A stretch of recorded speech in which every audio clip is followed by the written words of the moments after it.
Hello and welcome to my WordPress tutorial. In this tutorial, we will see the get posts function. Now, as we have discussed earlier on the services page, we want to place the services which are coming from these posts of services category. The advantage of doing that is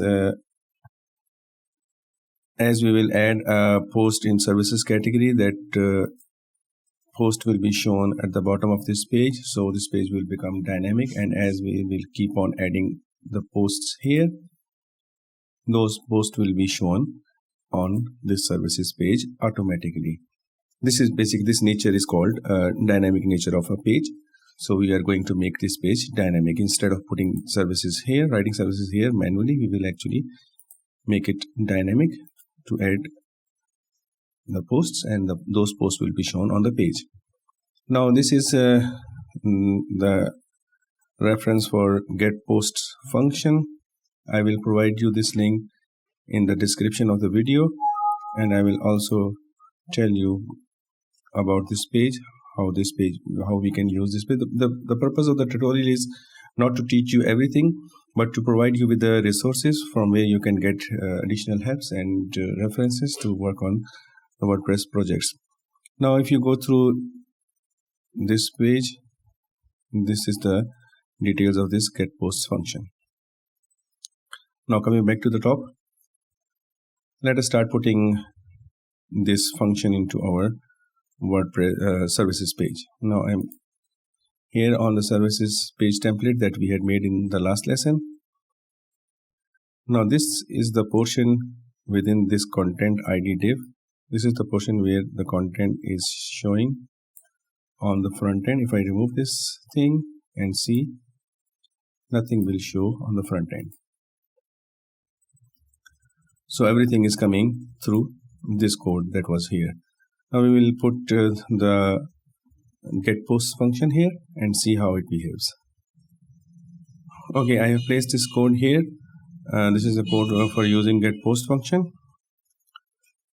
I will provide you with this code in this video description. As you can see here, I'm just putting these things line by line to test the functionality of these things. So I will provide you with the complete code in the video description. So here is our this slide formatting. Okay. Now here, the important thing to understand is that this is our get post function, and we provide this get post function with some arguments, and these arguments are given in this array. The thing to remember is that it can have many arguments. Each argument will be written within this thing called single quote. So each argument will be written in single quote. Then we will have this arrow sign. Then we have something on the right side, and many arguments will be given one after another, and each argument will have a comma at the end. Only the last argument will not have any comma at the end. So each argument will have a comma at the end, and the last one will not have any comma. Now after that, we have this for each loop. Now understanding this for each loop is not important at this point. The important thing is within this for each, we are getting the posts of the category 1, and we are getting 2 posts of the category number 1. Now how to get this category number, I will tell you it in detail after some time. Now within this for each loop, these are the posts that it is displaying. I have made it in a simple HTML structure. So it's the div basic element is a basic element of HTML, and we have given a div a class. A class is given to format this div. We will see it in future how this class can format this block. Then we can see this function. This is the title function that will display the title of the post, and the excerpt function. The excerpt function is the function that just picks up some of the portion of this details of the post. Just I think 25 words or 30 words from this description, this content area, and displays it on the page. Now this is the basic structure. We have included the title in h1 tag, and we have included this excerpt in p tag, and we have closed this div. This is the closing of for each loop. The for each loop is starting from here and it is ending here. And the WP reset post data. This is a good function. This function basically resets the WordPress. For example, this page is basically the services page, and the ID of this page is different, and the content of this page is here. So if I say the content, naturally it will display services, not the title of the post. And if I say excerpt, it will pick up the excerpt of this page. But because we have used this get post function, now it will start getting the title of the post that it gets and the excerpts of the post. Now after this for each will close or end, we will reset the post data. That means the WordPress will again get the data of the services page, not the post that we have got in the above portion. Now let's see how to get the posts of the services category. Now to get the posts of services category, we need to get this category ID. To get the ID, we will come here in the post section. We'll go for categories. We will hover over this services and see, or we can click here. As we click here in this address bar, we can see that title,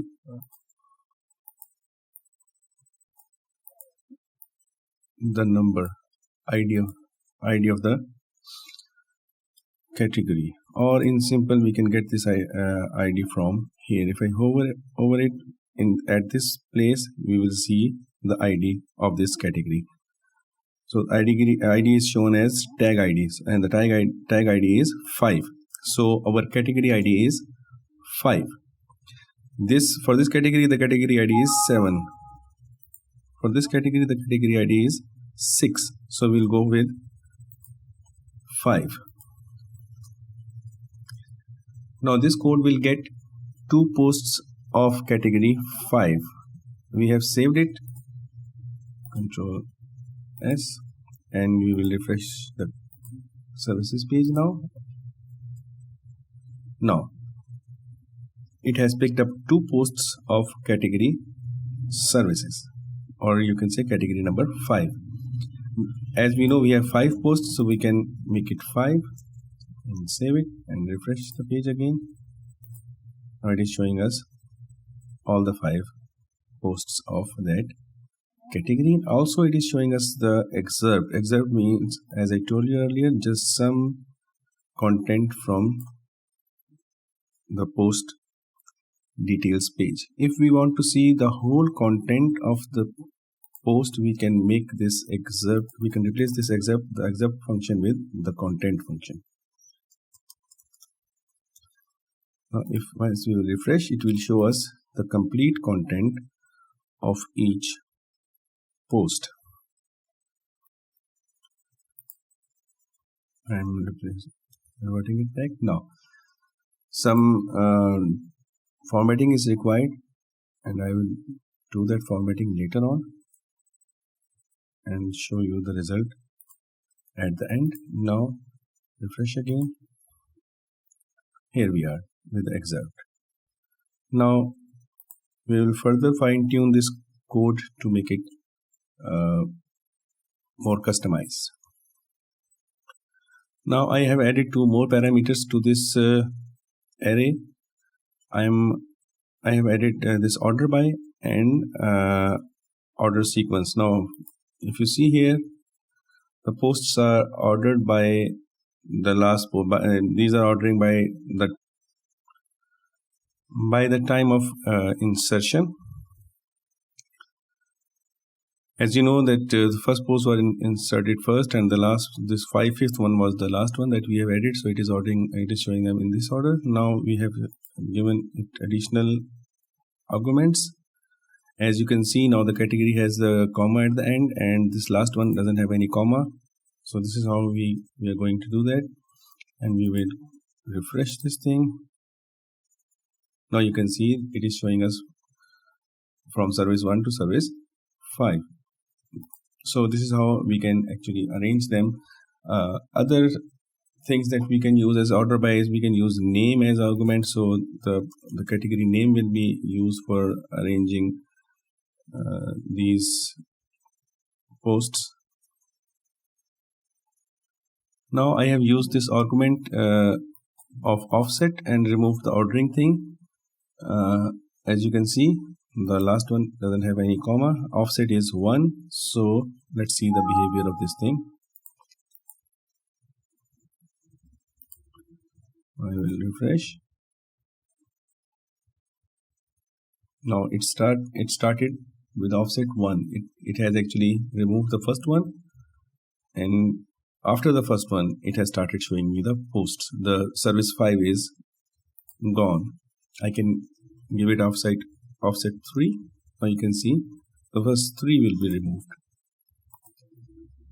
and it will show me only 2. So in some scenarios it is also required to use the offset parameter. Now what else we have here in this function is you can see here we have different arguments. Num posts, instead of using num posts we are using number of posts. As you can see, we are using posts per pages. So both these things do the same thing. Secondly, category we are using includes, we can give the IDs of the posts that we want to get, and exclude, we can give the IDs of the posts that we want to exclude. For example, I am using the exclude here now.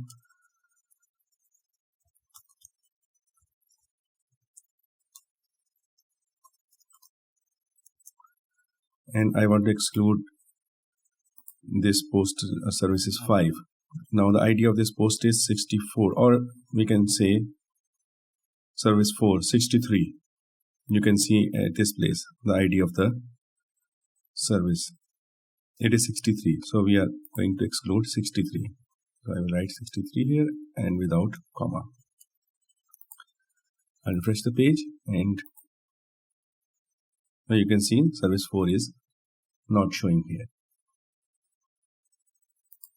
So this is how we can use the get post function. Now I will format this page and show you the end result. Okay, the page is formatted now. As you can see here, if you want to see the page format, you can right click and inspect, and you will see that I have given some parameters here.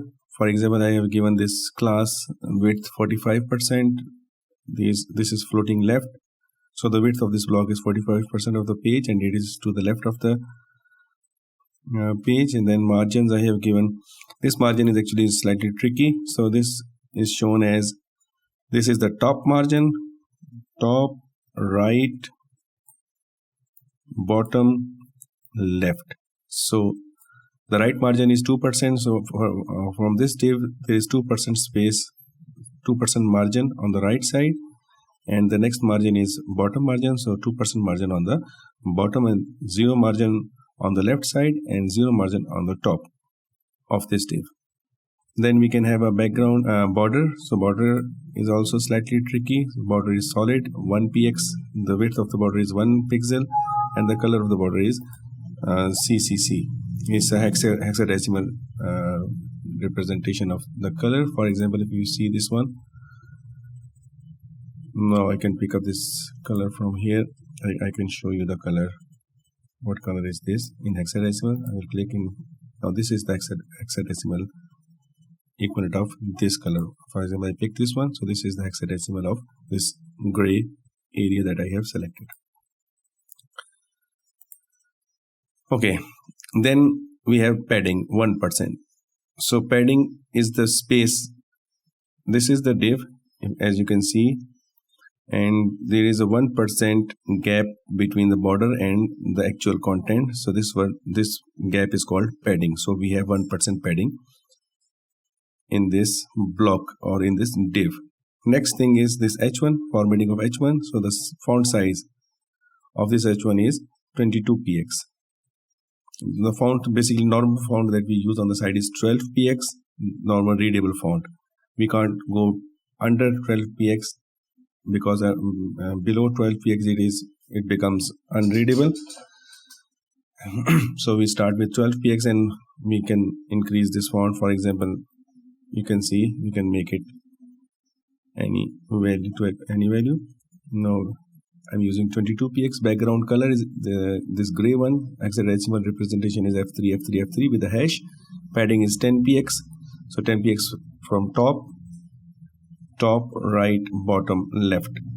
On all four sides the padding is 10px and the margin is 10px. So if I hover over this h1, I can see a yellow color here at this place. This yellow color represents the margin, and the above blue color here, it represents the padding. So you can see the padding and the margin. Padding in blue and margin is in yellow. So margin bottom is 10px, as you can see, top, right, bottom, left. Again, for the p, I have given some properties, CSS properties. Now the size is 17, line height is 22, and margin bottom is 20. I have given all this information in the video description, as you can see here. Now these are all the classes that I have made, and I have placed them in style.css here. In style.css, I have placed them like this and then saved it, and the services code is on the top. This one, this top code, this is also be available in the video description. So this is the thing that we are using on services.php page, the page template that we had made. So this is here. All the variations that we discussed in this lesson, I have placed all of them here, so you can test them one by one. The category ID is 5 for me. It can be different for you. The offset you also understand, and the exclude is 63.